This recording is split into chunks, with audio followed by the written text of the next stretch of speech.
You know, I always give you a story and then I tied it all together at the end. So this is a story from 2008, and I'm going to leave you with the thought that black people should never rent. You should go from living in your mother and father's house until you accumulate enough money to buy a house yourself and be at least able to pay 30 to 40% down on the house, if not pay full cash for the house, which would be the best scenario, and never rent. For black people, renting is death. You know, I'm in real estate, and a lot of the things that I hear the gurus talk about, renting versus owning, this and that, I have to filter through the filter of what is true for black people is not true for anybody else in the United States. Everybody wants to believe that we live in this nice, lily-white, non-racist world. But I'm here to tell you, even the most non-racist appearing white people are 100% racist when it comes down to living next door to a black person, finding an scapegoat for some sort of crime or some sort of hurt that white people are suffering. And I'm going to read you this, and then I'm going to tie it all together. All Mary Scott wanted was a quiet place to raise her girls. With high-ranking schools, low crime rates, and plenty of affordable housing, Antioch seemed to fit the bill. That was before the police tried to run her out of town. When I first moved here, things were smooth, like I had expected, says Scott, who has 4 daughters and is fighting cancer. Then I got bombarded by prejudice. Scott is not alone. A federal class action lawsuit filed against the city of Antioch in July 2008 charges that the Antioch Police Department engaged in a campaign of intimidation and harassment against African Americans who rent subsidized housing in the East Bay suburb. A few years ago, the ACLU launched an effort to stop police pulling over people for driving while black, says Alan Schlosser, legal director of the ACLU of North Carolina. Now the problem in Antioch appears to be the police targeting you for renting while black. The 5 women plaintiffs in the lawsuit are represented by the ACLU of Northern California, together with the Impact Fund, Public Advocates, Lawyers Committee for Civil Rights, and the law firm of Bingham McCutcheon LLP. The story began as the subprime mortgage crisis rolled through Antioch. Right? White people are hurting. The suburb was the hardest hit in the Bay Area, with almost 1/3 of homeowners facing foreclosures in some parts of town. The empty houses led to a glut of affordable housing, enabling low-income renters to use federal Section 8 vouchers to lease houses in formerly high-rent areas. As the community's demographics began to shift, Antioch homeowners, read that as white people, complained to the city council about residents receiving federal housing assistance dragging the city down. The city responded by creating the Community Action Team, CAT, an arm of the police department, ostensibly to monitor quality of life issues. Police. Quality of life issues? Okay. But according to the lawsuit, CAT's real mission was clear: to force African American Section 8 households to move out of Antioch and to discourage any new Section 8 households from locating there. Now, I want you to understand what is going on. 2008 hits. People get their houses foreclosed on. The bank now owns the house, or private investors like me buy the houses and they rent them out to Section 8 people. They don't care what your finances are. As long as you can pay for an investor, I don't care what your finances are as long as I can verify that you can pay the rent. And if Section 8 is going to pay the rent for you, glory, hallelujah. So this is what's going on. The black people are not owning the houses. They are renting the houses. The landlord owns the house. More than likely, it's a private investor. Mary Scott was 9 months pregnant when CAT officers first banged on her door looking for her children's father, who was visiting at the time. When Scott asked for a warrant, they said they didn't need one. I didn't know if it was true or not. I'd never been in trouble in my life, says Scott, who was on maternity leave from her job at Washington Mutual. She says the officers threatened to handcuff her and make her lie on the floor if she didn't consent to a search. So she and her toddler watched in terror as police rifled through her closets. CAT officers didn't stop there. Claiming that Scott's boyfriend was living with her illegally, they complained to the housing authority, which terminated Scott's benefits, but later rescinded the decision. They also harassed Scott's landlord, threatening legal action if he didn't evict her. This is how the system works. This is not an isolated incident. I don't want white people or black people coming away from this video thinking that this never that never happens. Oh, that's just an isolated when I tie this all together, I'm going to tell you the facts of being black in the United States. And I have suffered this. Me, the guy with the born with the silver spoon in his mouth, who lived in mansions and had maids and butlers and anyway, I'll get to that. It never crossed my mind to evict, said the landlord, Riaz Petras. The police should go after people who bring crime in the neighborhood, not good people who's struggling to make ends meet. Scott's experience was echoed across the city. According to the lawsuits, officers routinely conducted illegal searches, solicited complaints from neighbors, coerced landlords into making evictions, and pressured the housing authority to terminate vouchers. 2/3 of families targeted by CAT were African American, who constitute 14% of Antioch's population. African Americans represent 56% of households in Section 8, but 70% of complaints were brought to the housing authority by CAT target African American families. 70%.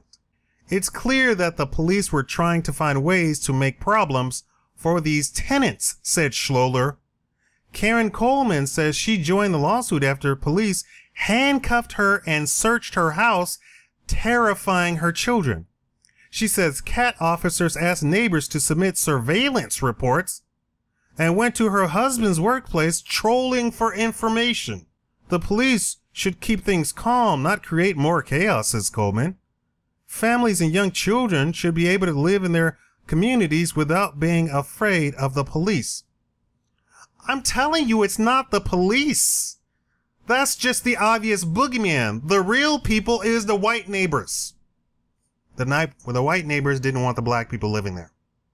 Let me repeat this. The entire white population of the city complained to the city council, do something, get these black people, get these niggers out of here. Point blank. It's not the police. You think it's the police who are arresting these black kids on the street, stopping them while walking down the street on the sidewalk? It's not the police, it's the white citizens. That could never happen. It's 2014. Obama's in office. It's the white citizens stabbing you right in the face, black man, black woman. It's the white citizens handing you over to the prison industrial complex. Now, how am I going to tie this all together? I'm going to tie this all together by saying one simple thing. black people should never rent. All of these charts and graphs and pie charts that you see in investment documentaries and investment conventions doesn't apply to you, black people. It doesn't apply to you at all. Because at any time that you are renting, the police and the city can come stomp on your neck and take and evict you within days. Days. If they want to target you as a homeowner, it's going to take them years. Years. I want you to understand that you are black first. That is for richer or for poorer. You are married to being black. Renting and the entire mathematical, financial, economic breakdown of renting versus owning does not apply to you because the police can come in at any time and stomp all over you. Your landlord can stomp all over you. In fact, finding a place to rent is a dance with racism all by itself. What happened to me? I was looking for a place. I rent to several places. One guy told me on the phone, "We don't rent to your kind." When I told somebody this, they said, "You should take him to lawsuit." I said, "Well, I didn't record it, and I already know it's very hard to prove." Even with me saying that, without some sort of evidence, is very hard for me to prove. And they already looked it up. Actually going to court and claiming racism without 50 witnesses, a video, a tape recorder, an HD CD-ROM, so, without all of that, and maybe the Attorney General standing in the same room with you at the time of the racism is hard to prove. It's somewhere in the tens of percent. 10% of the cases that come up actually win. That means 90% do not win in a case of racism. What's the other thing that I got? The other thing that I got was, sure, come on over. We would love to have you here. We looked over your documentation and it's fantastic. Knock, knock, knock. Hi. This is Shikama. Oh, we just rented that out. It's called renting while black. This goes on constantly, and don't think that I'm whining or complaining because blah, blah, blah. I have money. I have money. I have money. I don't really necessarily have to put up with this on a regular basis, because normally in a normal person, a person who wants money, I hand them money. I hand them 2 or 3 months worth of rent, and we're good to go. They run my credit. They go, "What the hell? We don't even have tenants like you with your credit score living here."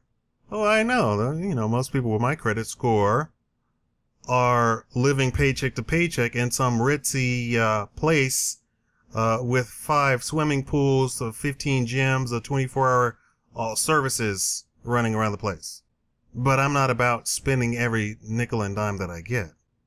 So yes, I'm gonna probably run into more racism at the level that I'm shopping in the markets that I'm shopping in, but it exists.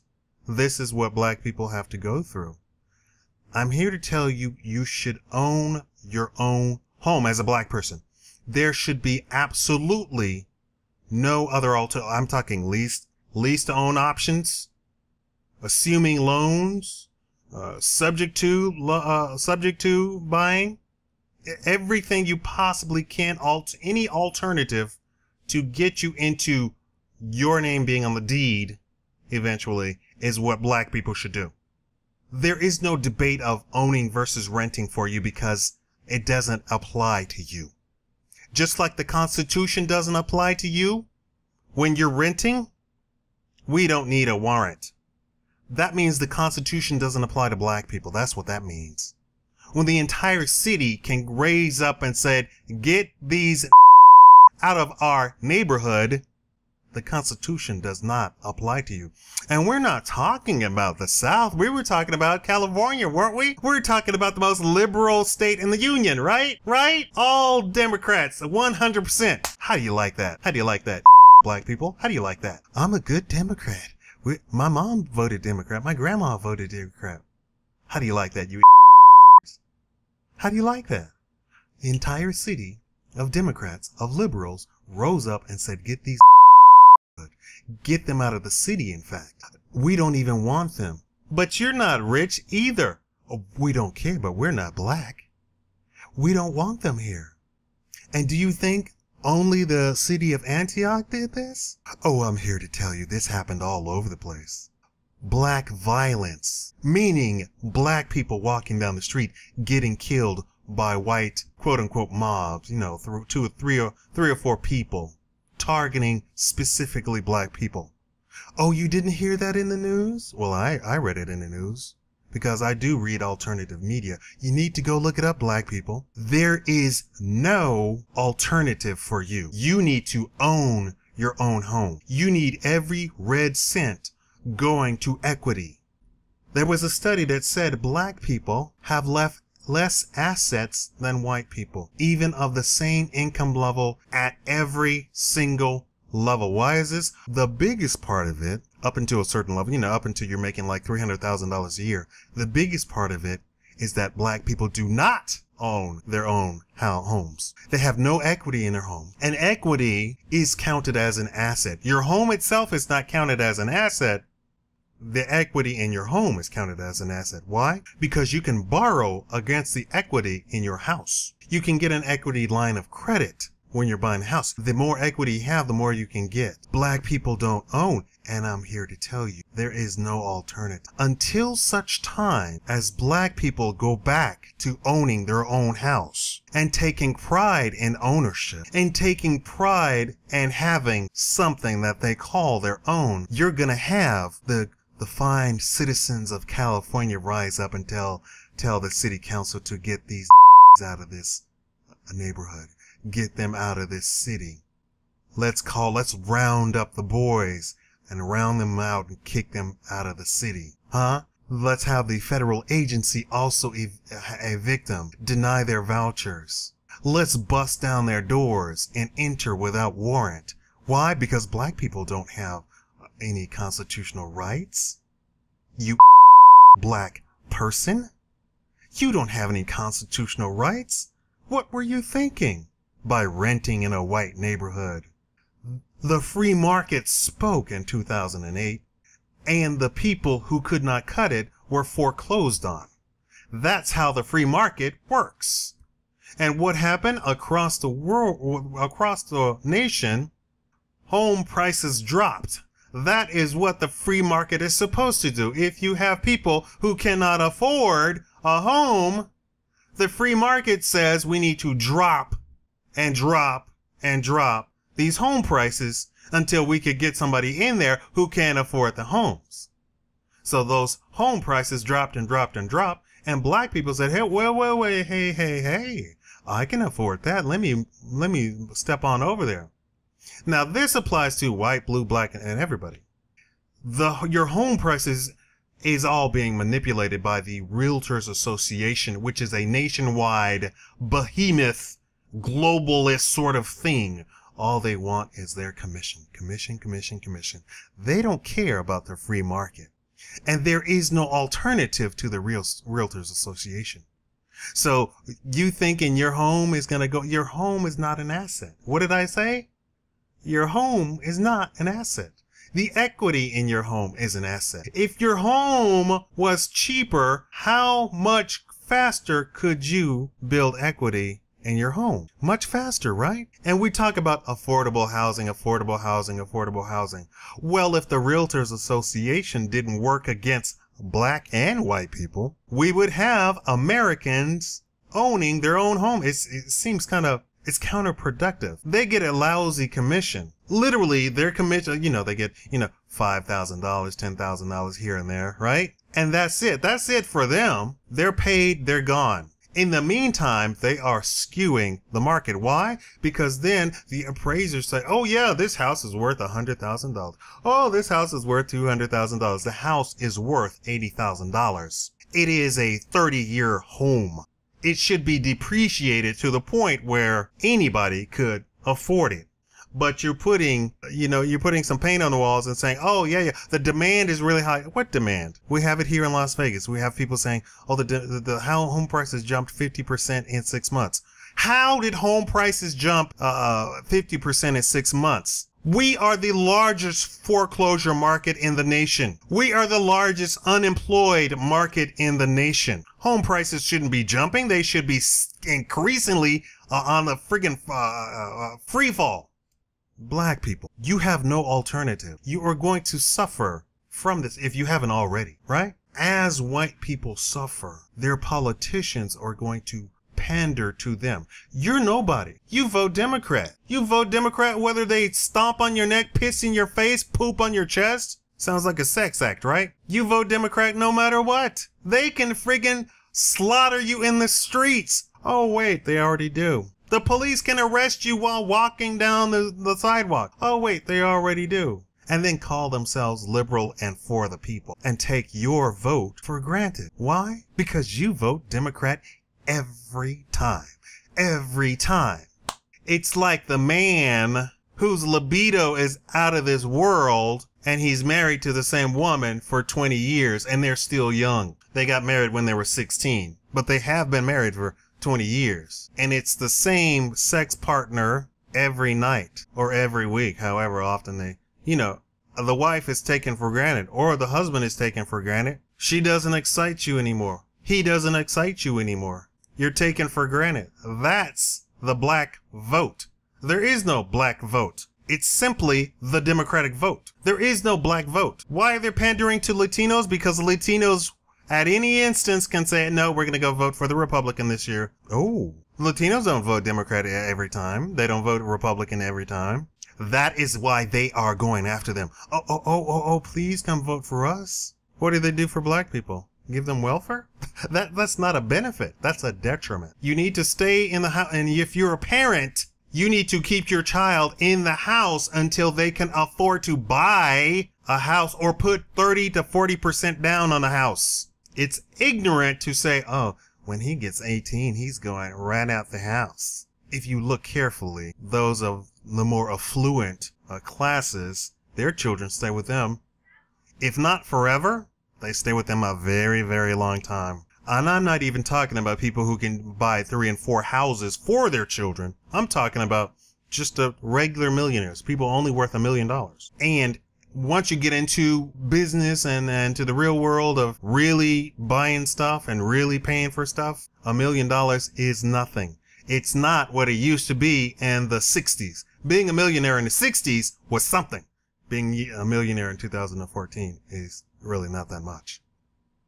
So they're not going out and paying cash for a house for their child. They are breeding their child and prepping their child to be able to pay cash for their house. And they stay in the home a long time. They even get married and live in the home and have children in the home until they can afford it. And that's how it used to be in the United States. And that's how black people used to be. Until somebody convinced them that kicking 18-year-olds out the house was a good policy because 18-year-olds have so much money, right? Don't rely on the ACLU to come to your rescue when police are busting down your door, shooting your kids. Well, I've already seen it, right? Busting down the door, the apartment door. It's not even the person that they're looking for. It's not even the right place. They're not even going to pay for the repairs. You got broken windows, busted down front door. Now you have absolutely no security in your own apartment. Black people renting while black. You need to change your entire view of your position in the United States and of America. Please like the video and share this with every black person that you can even think of. Even the people that you don't even know if they're black, but they just have a little bit of a tan. Let's share that with them too. Thank you for watching the Shikama Live Show.